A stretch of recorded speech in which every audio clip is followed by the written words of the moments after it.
का हम first question कर चुके हैं। जो हमारा फर्स्ट क्वेश्चन था, why do only leaves make food, leaves ही अपना खाना खुद क्यों बनाते हैं। तो हमने देखा था कि लीव्स के अंदर क्लोरोफिल होते हैं, ग्रीन सब्सटेंस होता है, वो क्लोरोफिल होता है, जिसके कारण क्या वो अपना खाना खुद बनाते हैं। तो फिर हमारा सेकंड क्वेश्चन है, व्हाई और autotrophs are considered as producers. इस क्वेश्चन में हमने थोड़ा सा चेंज कर दिया है।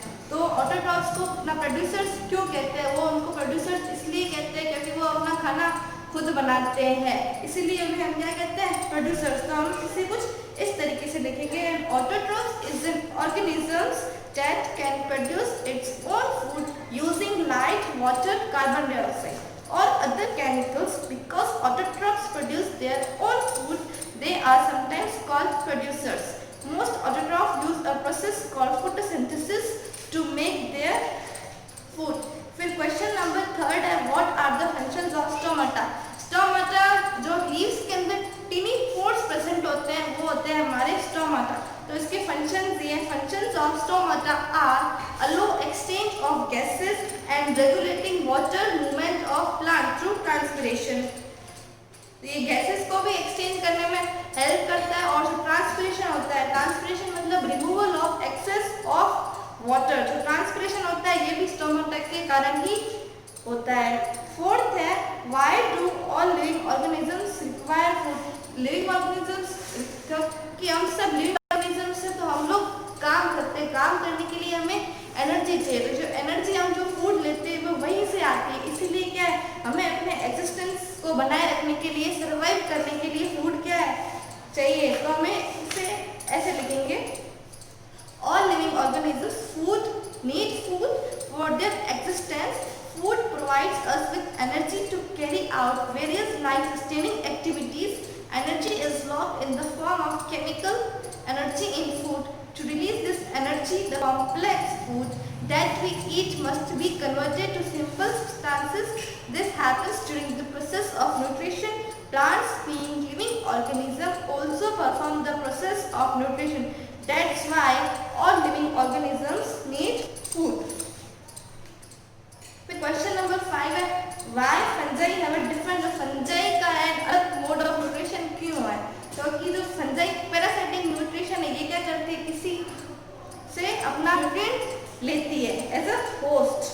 तो जिस तरीके का ये न्यूट्रिशन लेती है, वो बताते हैं कि इसका एनवायरनमेंट में रोल क्या है। ये जो फंजाई है इको फ्रेंडली है, तो हम इसको इस तरीके से लिखेंगे, their mode of nutrition defines the role of fungi in the environment. Fungi obtain nutrients in 3 different ways. They decompose dead organic matter as parasites.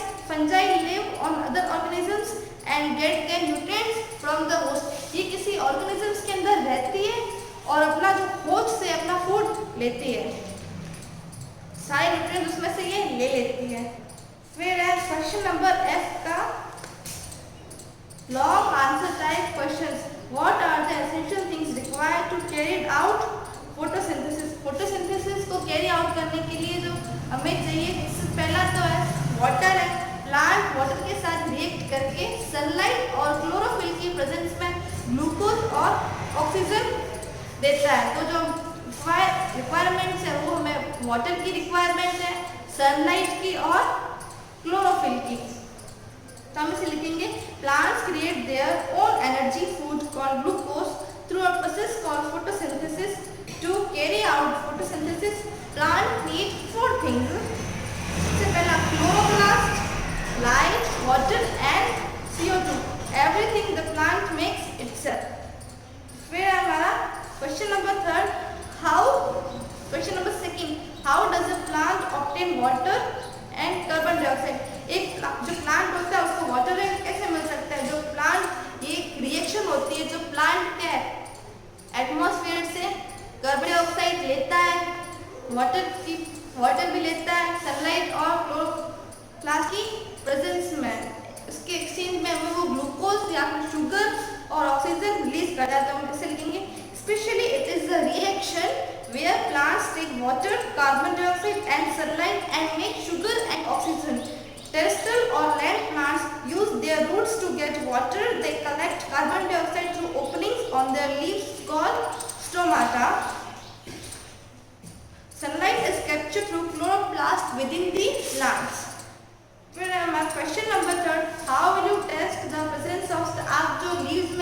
है कि नहीं, आप उसकी प्रेजेंस कैसे चेक करोगे। तो इसके लिए कुछ हम स्टेप्स फॉलो करेंगे। सबसे पहला steps to test the presence of leaves.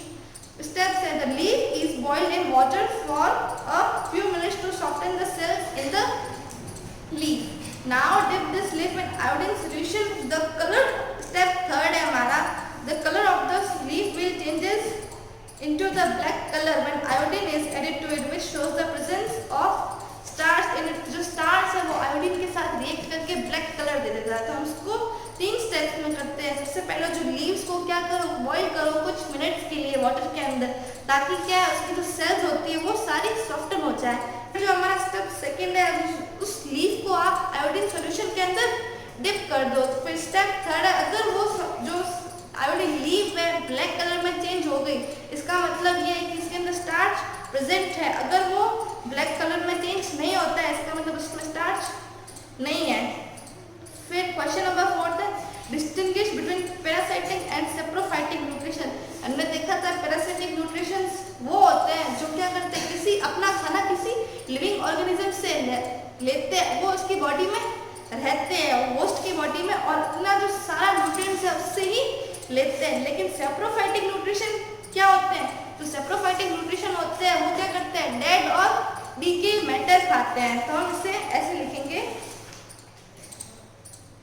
saprophytic nutrition, the mode of nutrition in which organisms take in nutrients in the form of a solution from dead and decaying matter is called saprophytic nutrition.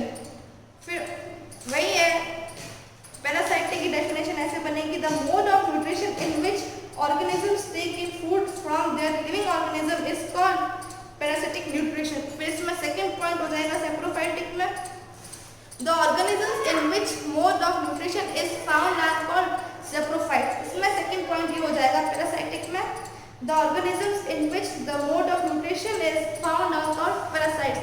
फिर it is of 2 types. फिर point third पे आप लिख सकते हो, saprophytic example है mushroom और fungi. Parasitic के एग्जांपल है रेफ्लेशिया और मिस्टर टो। फिर question number 5, how do fungi and algae benefit each other, what is this relationship. और फंजाई और जो एल्गी है एक दूसरे में कैसे बेनिफिट करते हैं, ये जो क्या करते हैं दोनों एक दूसरे से साथ रहते हैं अपने खुद के म्यूचुअल बेनिफिट के लिए। तो इस रिलेशन को क्या कहते हैं, जब ये जो फंजाई और एल्गी एक दूसरे के अपने बेनिफिट के लिए साथ रहते हैं, इस रिलेशन को हम सिम्बायोसिस कहते हैं। तो हम इसे ऐसे लिखेंगे, algae and fungi live in close association. इस क्लोज एसोसिएशन को हम लाइकन कहते हैं। As we say that they benefit each other, this association is called mutual और symbiosis. Performs nitrogen fixation which is used by the fungus to synthesis proteins. तो हमारा chapter number 1 यहीं पे खत्म होता है। अगला हम नेक्स्ट लेक्चर में देखेंगे। थैंक